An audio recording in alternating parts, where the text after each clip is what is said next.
Bonjour à tous et bienvenue sur le plateau de Bonjour chez vous. Aujourd'hui, notre thème du jour est « Es-tu une personne reconnaissante ?» Bonjour à tous. Bonjour Evelyne. Vous allez bien? Ça va super. Bonjour à toi, Elodie de Fontaine. Merci d'être avec nous aujourd'hui. Tu es notre invitée et tu viens nous présenter l'Académie Exponentielle. Qu'est-ce que c'est que l'Académie Exponentielle en quelques mots? Écoutez, c'est une école de louange en ligne qui s'adresse à la francophonie. C'est génial, c'est génial, c'est une belle école que tu vas nous présenter dans la rubrique Culture et Médias tout à l'heure avec Nadine. Donc tu es mariée au pasteur Johan de Fontaine et vous servez tous les deux à l'église Sans Frontières ici au Québec. Et vous avez 3 jolies filles. 3 filles, oui. Jolies! Oui, jolies, oui. Elles sont merveilleuses. Elles sont merveilleuses. Oui. Et aujourd'hui, on va parler de la reconnaissance. Nous allons être des personnes reconnaissantes aujourd'hui et nous allons voir en fait comment devenir des personnes reconnaissantes, mais aussi les fruits de la non-reconnaissance. On va voir que, mine de rien, la reconnaissance, c'est quelque chose de très, très important pour nous en tant qu'enfants de Dieu. Et Annabelle, tu répondras à une question aussi dans Pasteur, j'ai une question. Ça fait, merci. De rien, Annabelle, c'est une joie. C'est moi qui te remercie d'être avec nous. Ouais, on va voir les dégâts en fait que peut causer la plainte, à l'inverse des bons fruits que peut qu'engendre la reconnaissance dans une vie. Tu vas nous en parler parce que tu es une experte dans la plainte. Bah, apparemment, puisque tu m'as demandé de répondre à cette question, mais merci. Je ne dévoilerai pas tes secrets, Annabelle. Nous allons commencer tout de suite cette émission avec la pensée du jour.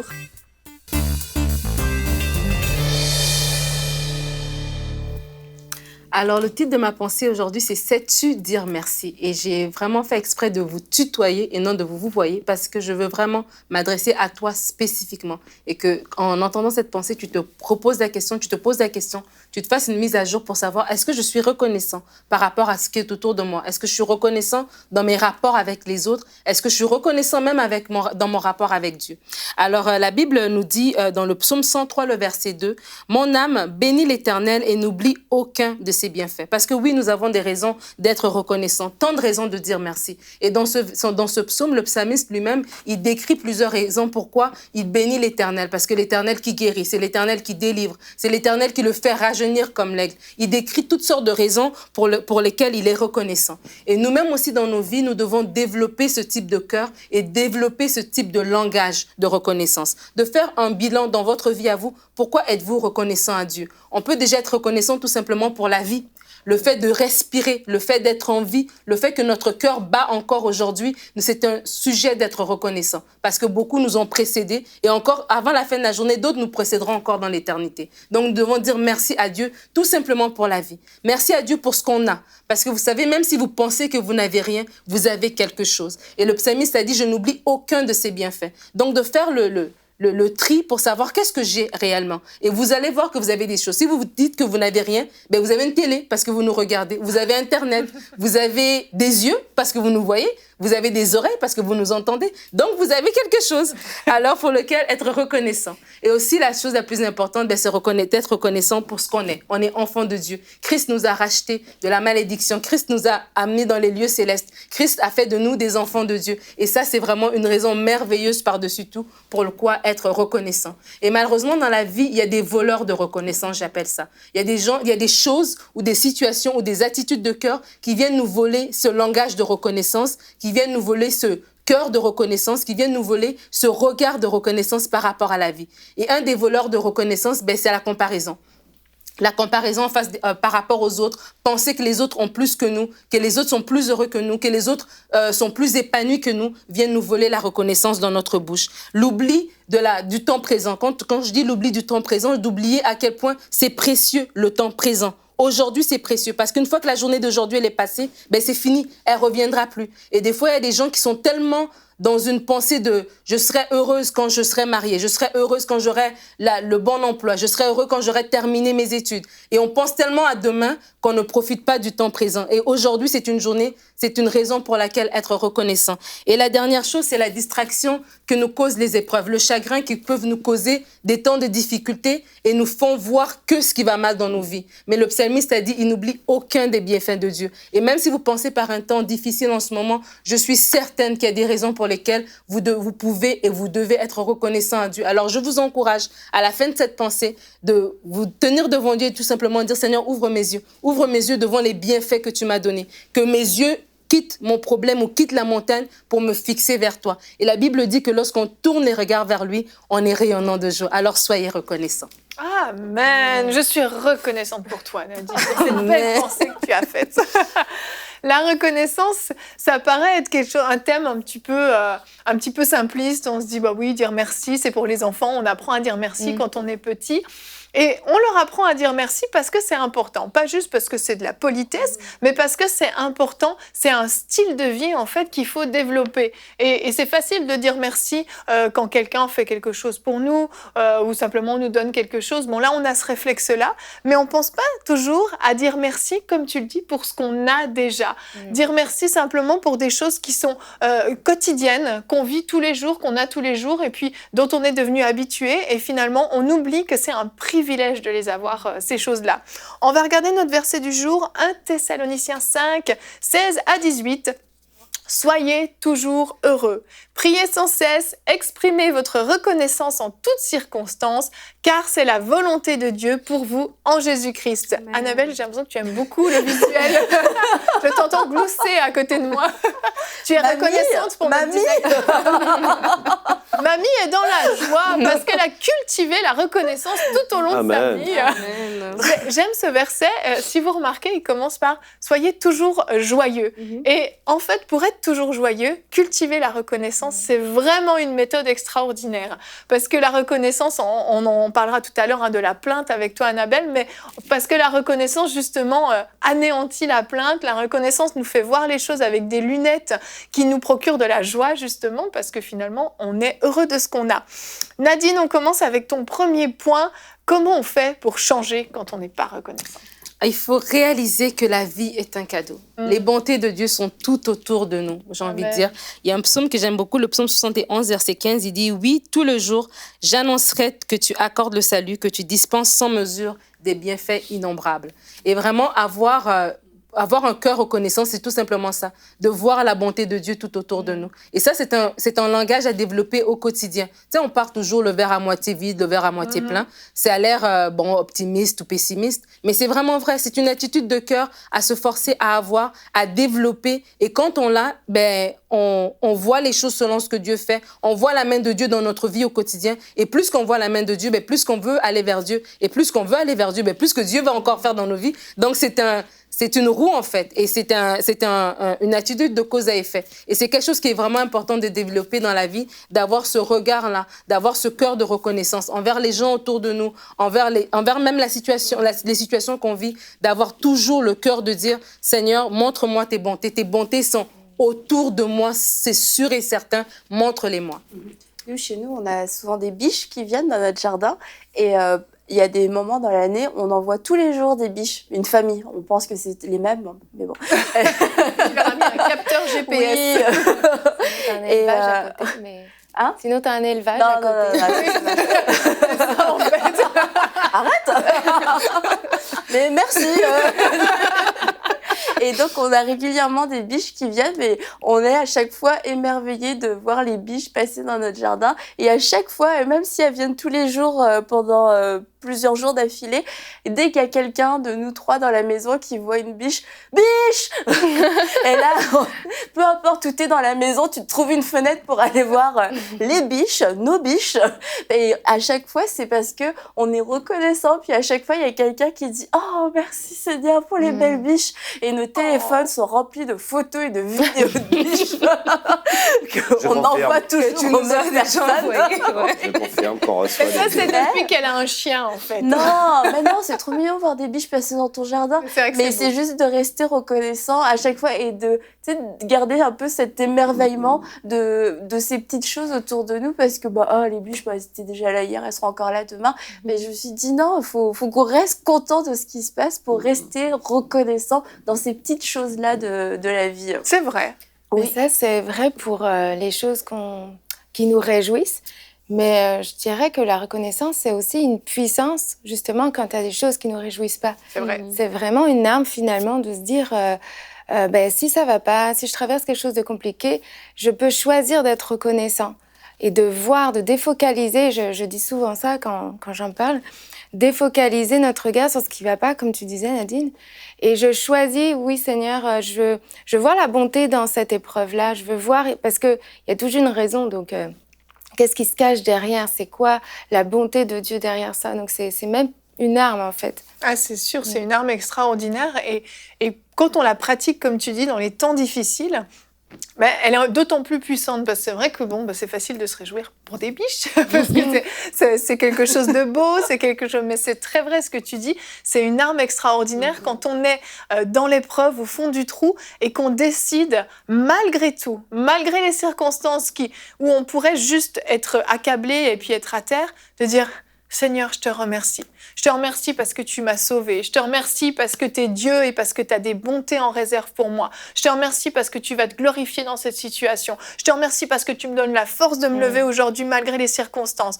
Je te remercie parce que ma famille reste unie malgré cette épreuve qu'on traverse. Et puis, on rentre même dans une puissance de déclaration où on vient renverser les circonstances actuelles, ce qui est en train de se produire, au lieu de déclarer finalement tout le négatif et puis de s'accabler et puis de même prophétiser du négatif dans notre vie, on commence à déclarer les bontés de Dieu qui sont dans cette situation pour permettre aussi à Dieu de pouvoir intervenir. Donc c'est clair ce que tu dis, Élodie, c'est très très puissant. Mais c'est un langage qui se découvre, qui se fait aussi au quotidien. Des fois, les gens sont pas reconnaissants, puis ils attendent d'un gros événement pour pouvoir déclarer ça. Mais si dans ton quotidien, et quand je dis quotidien, c'est vraiment le quotidien, de dire, OK, je choisis d'avoir juste merci Seigneur pour cette nouvelle journée. Moi, vraiment, je vous dis sincèrement dans ma vie, quand je me réveille le matin, merci Seigneur pour cette journée. Ouais. Merci parce que mes yeux se sont ouverts. Je me lève le matin, OK, peut-être j'ai pas assez dormi, mais je suis contente parce que je me suis réveillée.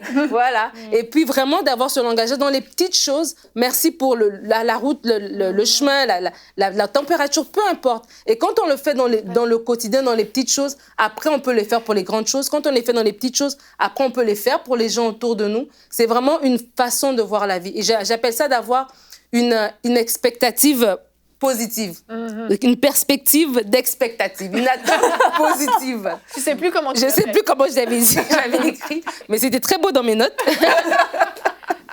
Vraiment d'avoir cette expectative de Dieu, de s'attendre à ce que Dieu fasse quelque chose de merveilleux pour moi. Je suis un enfant de Dieu. Dieu veut me faire du bien, Dieu veut me combler, Dieu veut me remplir de sa présence. Et donc, tous les jours, je vis avec cette expectative, cette perspective d'expectative. C'est tellement Exponentielle. c'est tellement beau que c'est compliqué. La reconnaissance, c'est vraiment quelque chose d'intentionnel, en fait. Oui. Parce que si on attend qu'il y en ait un super événement pour être reconnaissant... Comme une biche c'est- qui traverse ton jardin. Non, mais c'est pas vraiment de la reconnaissance, oui. Mais disons que la vraie reconnaissance, c'est quelque chose d'intentionnel. Qu'on va décider, on décide d'être des personnes reconnaissantes. Et le contraire de la reconnaissance, c'est l'ingratitude. Et on voit au travers de l'histoire d'Israël que Dieu a en horreur l'ingratitude parce que c'est une attitude de rebelle, en fait. Oui. Les rebelles sont toujours ingrats. On était mieux en Égypte à manger dans les marmites des Égyptiens, mais ils étaient esclaves. Et ils oublient complètement leur situation, la situation dans laquelle on est. Et alors qu'on parle de la reconnaissance, je pense que c'est bien aussi pour nos auditeurs de comprendre que, en tout cas, moi, Dieu m'a parlé comme ça un jour. Il m'a dit, arrête de maudire ce qui t'a béni un jour. Arrête de maudire cette bénédiction. Tu parles en mal de cette bénédiction, mais cette bénédiction, un jour, elle t'a fait du bien. Et les gens, un jour, ils ont un travail et ils commencent à maudire leur travail. Alors que le jour où ils avaient besoin d'un travail, ça a été une bénédiction. Ensuite, ils le maudissent. Leur mariage ne fonctionne pas très bien ou ceci, cela. Ils ont voulu être mariés. Lorsque la bénédiction est arrivée, ça allait, mais après, au bout d'un moment, ils veulent pas tenir ferme. Toutes ces choses-là, les enfants, tous les domaines et la reconnaissance, reconnaissance, c'est vraiment de prendre tout ce que Dieu nous a donné. Et c'est pour ça qu'il dit de compter ses bienfaits, de les mettre vraiment devant nous, devant nos yeux, et se rappeler de ses bienfaits. Ce qui peut-être aujourd'hui, les gens commencent à le maudire, mais c'est des bienfaits que Dieu nous a apportés. Et si on commence à voir que c'est Dieu qui nous a apporté cette chose-là pour notre bien, eh ben on se focalise vraiment sur ce que Dieu a fait pour nous. Et on n'a pas une attitude de rebelle, on a une attitude de reconnaissance. Et je dis souvent que la reconnaissance, ça nous amène plus loin que la connaissance. On voit des hommes dans la parole et des femmes dans la parole qui ont vécu des faveurs particulières, non pas parce qu'ils avaient une connaissance ou qu'ils avaient une connaissance de la parole ou etc., mais parce qu'ils avaient une attitude de cœur où ils remerciaient Dieu, où ils étaient constamment à dire merci Seigneur pour ce que je vis. Et ces gens-là ont vécu une faveur extrême, bien plus que d'autres qui étaient dans les maisons des rois. Amen. J'ai une pensée pour une maman ou plusieurs mamans qui nous écoutent. Vous venez d'avoir votre premier bébé et vous l'avez attendu, vous aviez hâte, et puis maintenant que ce bébé est là, vous manquez de reconnaissance justement parce que vous êtes juste complètement épuisé, ça a changé tout votre quotidien et vous êtes perdu. Et je veux juste vous encourager à cultiver la reconnaissance. Alors oui, peut-être que c'est difficile, ça chamboule tout. Soyez rassurés, les choses vont se remettre en place, mais prenez votre enfant dans vos bras et soyez reconnaissante envers Dieu pour ce petit bébé. Voilà, c'était une pensée que j'avais pour une maman. C'est peut-être vous qui nous écoutez. Et je me tourne vers toi, Nadine. On parle de reconnaissance envers Dieu et c'est nécessaire, mais la reconnaissance envers les personnes aussi autour de nous. Comment on peut faire pour cultiver une habitude de reconnaissance envers notre entourage, les gens qui nous entourent? En fait, c'est un peu comme Gwen a parlé d'avoir d'être intentionnel et de développer ce langage d'appréciation. Et le langage d'appréciation, il vient d'abord quand nous-mêmes, on a un langage de louange. Donc, ça veut dire que si je sais louer Dieu, si je sais dire des bonnes choses à Dieu, je serai voir les bonnes choses dans sa création. Si je sais voir le Créateur, je serai voir la créature. Et d'abord, d'avoir ce langage. Tu sais, il y a des gens qui facilement ont la facilité à dire tout ce qui ne va pas, et Annabelle va en parler, la facilité à aller dans le négatif, mais d'avoir un langage de louange, un langage de dire des bonnes choses, et du coup, j'aurai facilement un langage d'appréciation par rapport aux gens autour de moi. Et ça, il faut être intentionnel. Si on n'est pas une personne qui apprécie facilement, de vraiment se donner cet exercice-là. On avait fait une émission sur l'appréciation. Oui, c'est ça. Ouais. Redonne la définition peut-être de l'appréciation. Je me souviens, tu en avais parlé, tu t'en souviens pas? Appréciation. Non féminin. Bon, j'avais dit que... Attends, ça fait 2 ans, mais merci. C'était très bien, je m'en souviens. J'avais dit que l'appréciation, c'était au-delà de la reconnaissance, parce que la reconnaissance, c'était de reconnaître la personne par rapport à ce qu'elle avait fait, mais l'appréciation, c'était par rapport à ce que la personne était. Exactement. C'était ça. C'est bon, c'était ça, et j'avais trouvé ça très édifiant. Et c'est important de le souligner, d'être comme ça en tant que personne. Tu as parlé de la maman, et c'est souvent dans la famille, dans le couple, au travail, envers les gens autour de nous, vraiment d'avoir ce langage d'appréciation. Peu importe ce que la personne a fait, mais juste je suis content, Gwen, qu'on est collègue de travail. Et quand tu es en train d'apprécier la personne... Pas ami, collègue. Il faut commencer. Bon, tu baby steps. Non, mais bof, bref. Pas grave. C'est pas grave. Moi, ça me va. On a compris ce que tu voulais dire. Merci. Bah non, on n'a pas compris. Et si, elle est ravie de t'avoir comme collègue de travail. Ah, d'accord. Tu mets la joie et la bonne humeur sur ce plateau lorsque gloire tu es là. à Dieu, gloire à Dieu. Donc, quand on apprécie les gens comme ça, et du coup, les gens sont capables de répondre un peu par rapport à l'appréciation qu'on leur donne et vraiment de bénir nos vies. J'avais donné un témoignage quand on avait fait une parole de femme sur l'appréciation d'un livre que j'avais lu, c'est le livre de mon beau-père, ce qui s'appelle La puissance de l'appréciation. Et il racontait une histoire d'une dame qu'ils avaient déménagé aux États-Unis et son mari parlait pas anglais. En fait, le couple parlait pas anglais. Et ils avaient du mal à se retrouver, ils n'avaient pas de travail et tout ça. Et la femme, elle disait toujours à son mari que vraiment, je suis contente qu'on est venu ici. Je sais que tu es un homme qui va nous amener à bon port. Je sais que tu vas trouver du travail. Elle lui donnait des paroles d'appréciation. Mais le monsieur parlait même pas anglais. Il n'avait pas un travail. Il n'y avait rien de concret. Mais ces paroles d'appréciation ont nourri une confiance, ont nourri un espoir et ont fait que le monsieur, les choses se sont décantées et puis il a pu trouver du travail et les choses se sont vraiment améliorées pour ce couple. Donc vraiment, quand on parle de l'appréciation dans le langage, la reconnaissance de gens autour de nous, des fois on a l'impression que les enfants, peut-être ça va pas bien à l'école, mais au lieu d'une parole pour les gronder, des fois la parole d'appréciation fait un travail à long terme par rapport à une parole dure, mais une parole d'appréciation à l'enfant, une parole de dire, écoute, je sais que tu vas réussir ou, tu sais, les notes, c'est une chose, mais moi, ce qui est plus important pour moi, c'est que tu es un enfant qui est poli, qui est épanoui, qui est heureux. ça bâtit vraiment. Et vous serez étonnés, je vous lance le défi. Si vous n'avez pas des paroles d'appréciation dans votre vie, donnez-vous 30 jours, écrivez peut-être les paroles, peut-être s'il faut les écrire. Oui. Faites-le dans votre maison, vous allez voir l'atmosphère de votre maison va changer assurément. Parce qu'il y a vraiment une puissance là-dedans. Amen. Amen. Non. Ouais. Moi, non, je suis absolument... Arrête avec tes biches. Elodie a quelque chose à dire. Je crois que pour être capable d'être reconnaissant pour les gens, il faut être capable de les voir comme Dieu les voit. Surtout quand c'est quelqu'un qu'on n'apprécie pas trop. Ou moyennement. Elle t'a pointé oui. Regarde. On aime tous tout le monde. Non, mais c'est... Et pour ça, c'est le cercle vertueux dont tu parlais. C'est faut être proche du cœur de Dieu pour penser comme lui et voir les gens comme lui. Mais c'est voir au-delà d'eux. C'est voir au-delà de la personne, de ce qu'elle est, de ce qu'elle t'apporte. C'est les voir comme Dieu les voit. Et là, tu dis, merci Seigneur pour cette personne que tu as mis à mes côtés. Même des fois, les gens qui nous confrontent, parce que si Dieu les met à côté de nous, c'est qu'il y a une raison, c'est que ça aiguise notre caractère aussi. Donc, merci Seigneur pour cette personne. Merci pour mes enfants. Merci pour... Je crois que... Pour les situations, les gens, les personnes qui sont autour de nous.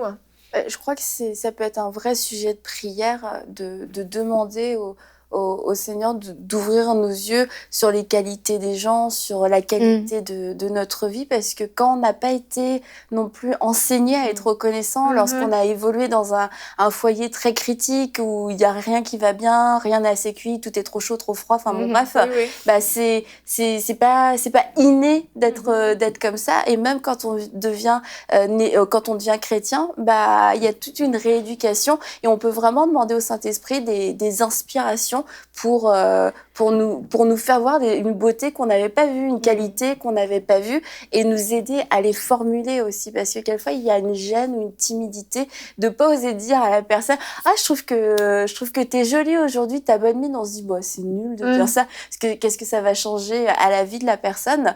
Mais c'est de demander au Saint-Esprit, ouvre-moi les yeux et donne-moi aussi l'audace et le courage de pouvoir partager, de pouvoir bénir et édifier avec mes paroles. Exactement, c'est vrai.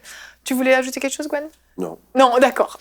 Donc je reste avec toi, Je suis reconnaissant pour vous toutes. Voilà. Tes collègues de travail. Mes amis. Baby steps. Giant steps. Pour ceux qui ne sont pas anglophones, baby steps, petit pas de bébé. Giant steps, pas de géant. C'est ça. C'est ça. Ouais, je suis très bonne en anglais. Je m'apprécie moi-même. Annabelle, tu vas répondre maintenant à une question de Marcel, Madame Marcel du Maroc. Je me plains souvent, est-ce un péché de manquer de reconnaissance ? Bon, il y a déjà une bonne prise de conscience à la base de cette question. Ouais, déjà, quand on se plaint souvent, on se fatigue soi-même aussi, donc on peut... Et on fatigue les autres aussi. Oui. Donc c'est sûr, le genre de questions, ça montre un désir aussi de changement. Et j'aimerais reprendre le verset qu'on a lu comme verset du jour dans 1 Thessaloniciens 5,16.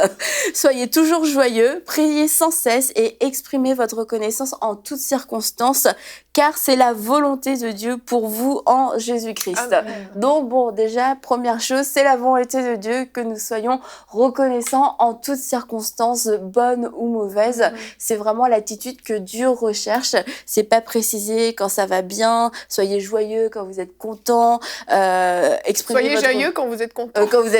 Seulement quand vous êtes content, soyez joyeux seulement quand ça va bien, soyez reconnaissants seulement quand les circonstances sont favorables. Non, c'est en tout temps, exprimez votre reconnaissance en toutes circonstances, car c'est là la volonté de Dieu. Donc si la question c'est de savoir qu'est-ce que Dieu veut, Dieu veut qu'on soit reconnaissant. Donc maintenant, la question c'est aussi comment c'est possible d'entrer dans cette dimension. Mais j'aimerais dire que en fait la reconnaissance déjà va amener dans nos vies, va amener de la joie. Et la joie va amener la louange, va amener la révélation. Par exemple, David t'en a parlé, Nadine. David vivait des moments difficiles, mais pourtant il a choisi d'avoir une attitude de reconnaissance. Et cette attitude de reconnaissance l'a amené à avoir des révélations sur la bonté de Dieu, la grandeur de Dieu, les merveilles de Dieu, parce qu'il n'était pas tourné vers lui-même, vers tout ce qu'il vivait de compliqué seulement, etc. Il a levé les yeux et la Bible nous dit que d'où me viendra le secours me viendra de l'Éternel. Et on a besoin de lever les yeux et la reconnaissance, c'est ce que ça fait. Et c'est pour ça que Dieu nous dit, soyez reconnaissants reconnaissant en toutes circonstances parce qu'il sait que cette reconnaissance, au final, nous amène aussi à l'obéissance. Et la plainte, à l'inverse, la plainte va engendrer de la médisance, va engendrer aussi de la rébellion, du découragement. Et en fait, toutes ces choses, petit à petit, ou grand à grand, vont nous pousser à la désobéissance. Et là, la désobéissance, c'est un péché. Ne pas faire ce que Dieu nous demande de faire, c'est un péché. Donc la plainte, je ne sais pas si on peut dire la plainte est un péché, mais en tout cas, la plainte va nous amener à coup sûr à pécher parce que ça va nous amener à sortir du plan de Dieu, quelquefois de façon progressive et de façon un petit peu sournoise. Ça peut être genre, c'est juste un trait de caractère. Mais quand Dieu me parle et que je passe mon temps à me plaindre parce qu'il m'a demandé de déménager, parce qu'il m'a demandé ci, il m'a demandé ça, finalement, je suis en train d'ouvrir une porte à la rébellion, au mépris, à la critique, au découragement. Et ça fait qu'un an plus tard, à cause de mes paroles, parce que je me serais maudit à cause de la plainte, j'aurais maudit le plan de Dieu à cause de mes plaintes, je vais me retrouver complètement à côté. Et là, oui, nous sommes en pleine désobéissance. Et la Bible nous dit dans Philippiens 2,14, « Faites toutes choses sans murmure ni hésitation, afin que vous soyez irréprochables et purs. » Donc, si on le prend à l'inverse, si je veux être irréprochable, si je veux être pur, je dois faire les choses sans murmure, sans me plaindre, sans me plaindre, parce que ça va sinon avoir aussi l'effet inverse, je deviendrai réprochable et impur. Et donc, encore une fois, on se retrouve dans une situation où, oui, on sera en désobéissance. Donc, je me plains souvent et c'est un péché de manquer de reconnaissance. La plainte va nous pousser au péché. La reconnaissance va nous pousser à l'obéissance et va faciliter aussi notre chemin pour marcher dans l'obéissance. Donc, je ne sais pas si ça a bien répondu à Marcel. Très bien, ça a très bien répondu à la question. Mais c'est vrai, la plainte, c'est terrible en fait.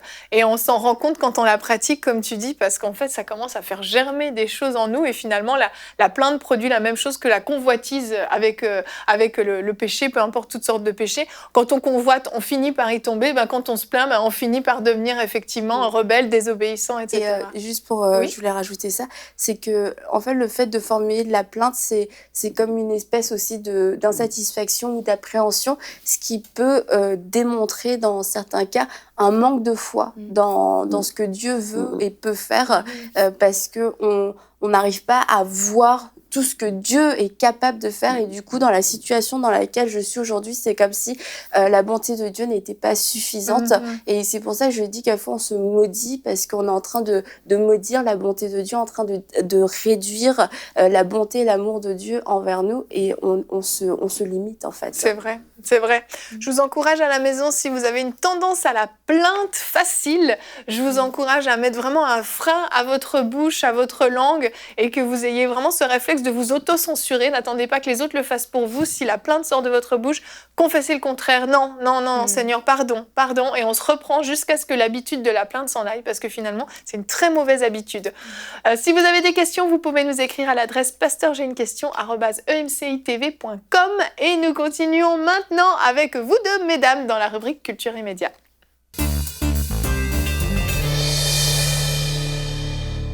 Donc Nadine, aujourd'hui tu nous présentes l'Académie exponentielle avec sa coordinatrice Élodie. Oui, Élodie de Fontaine, bienvenue. Et l'Académie exponentielle, c'est une école de louange pour la francophonie, comme Élodie l'a dit. Il y a une petite vidéo qu'on va regarder tout de suite.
excellent. C'est super, c'est Vraiment. un super beau vidéo qui représente un petit peu ce qui se fait à l'Académie. Mais avant qu'on en parle de ce qui se fait, est-ce que tu pourrais nous juste dire à la francophonie d'où est venue l'inspiration de ça, en fait?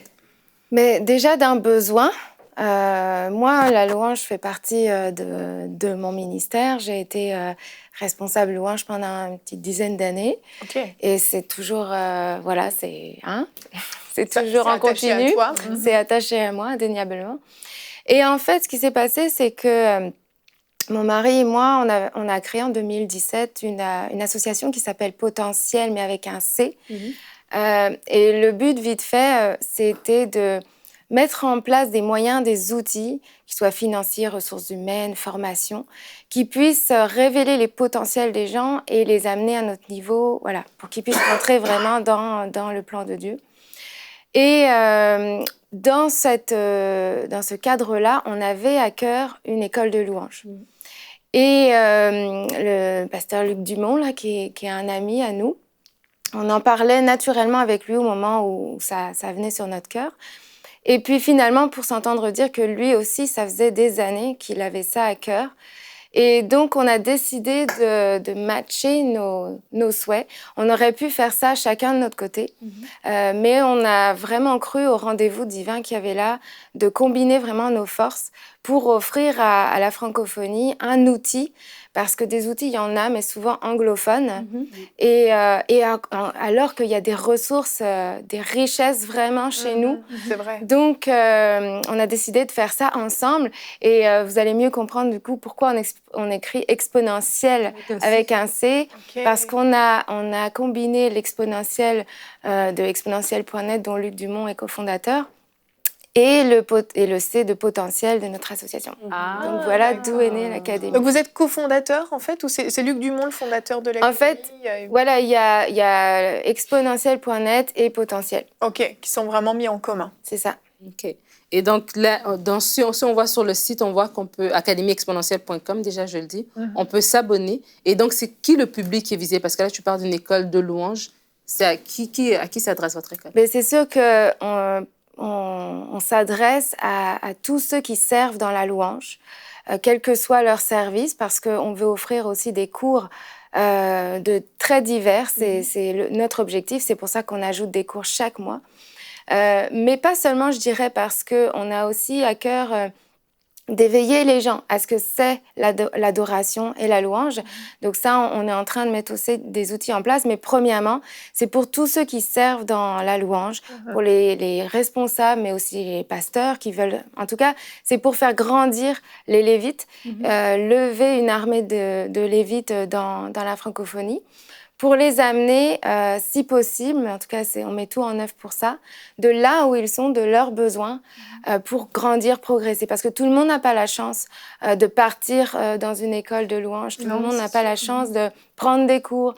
Donc c'est vraiment mettre à leur disposition un outil qui vient chez eux, à la tablette, sur le téléphone, peu importe, pour pouvoir leur offrir ce qu'ils ont besoin. Donc, on a des cours techniques, des cours de musique, d'instruments, de chant. On peut apprendre à jouer d'un instrument ou il faut quand même déjà avoir une base?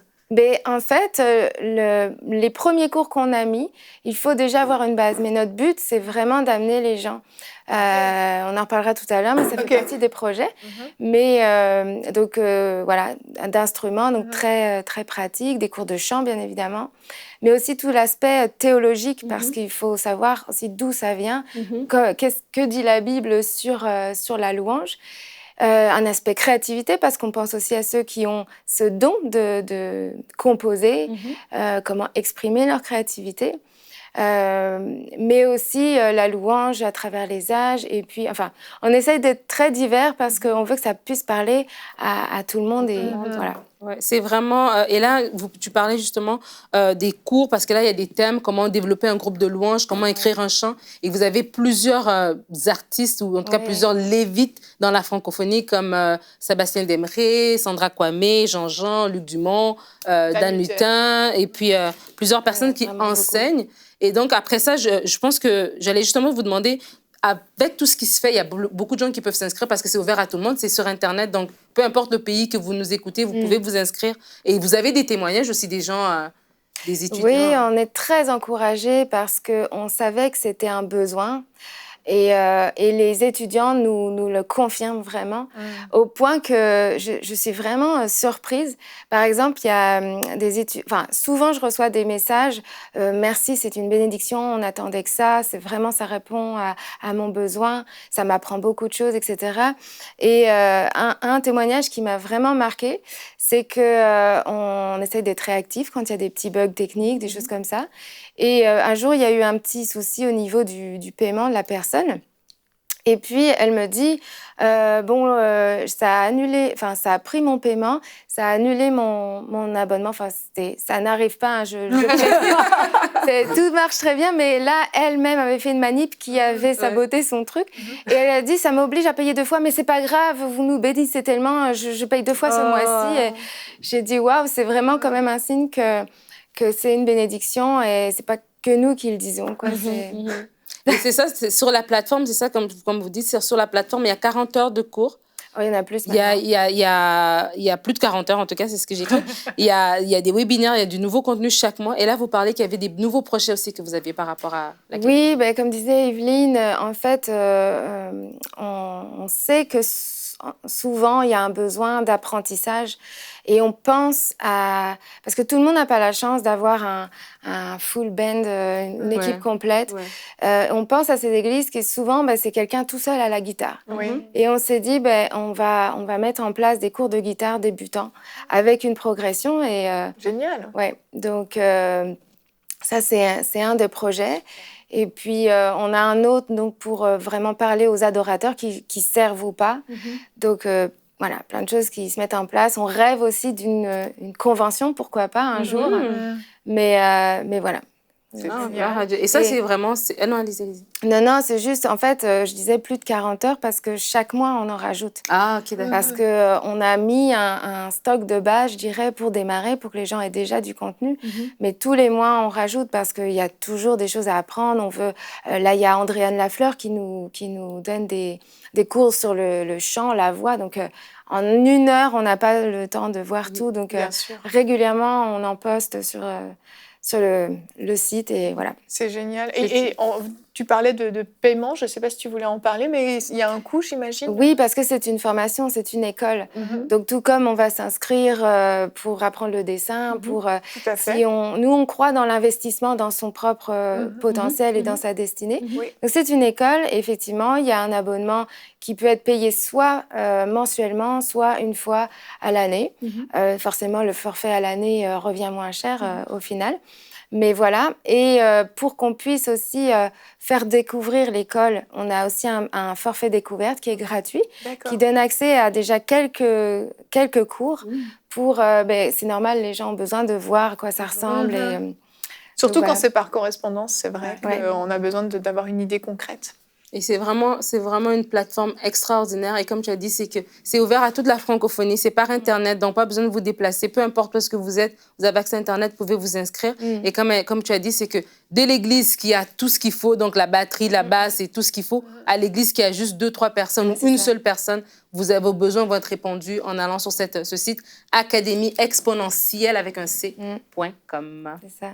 Merci beaucoup, Élodie. Merci à vous. Merci. On est reconnaissant pour ce que vous faites pour la francophonie, mais sincèrement, il y a des besoins dans la francophonie et moi j'aime et j'encourage quand la francophonie se lève pour faire quelque chose de qualité. On a vu quand même les petits extraits des vidéos, on voit que c'est du travail de qualité, vous y mettez du cœur et c'est important et on n'a pas toujours besoin d'aller chercher dans le milieu anglophone. La francophonie, comme tu l'as dit, Élodie, a des ressources et c'est une façon aussi d'apprécier ce qui se passe dans la francophonie que de mettre en avant tous ces talents que Dieu a mis dans les francophones également. Et oui, pas seulement les anglophones. Nous sommes tous enfants de Dieu.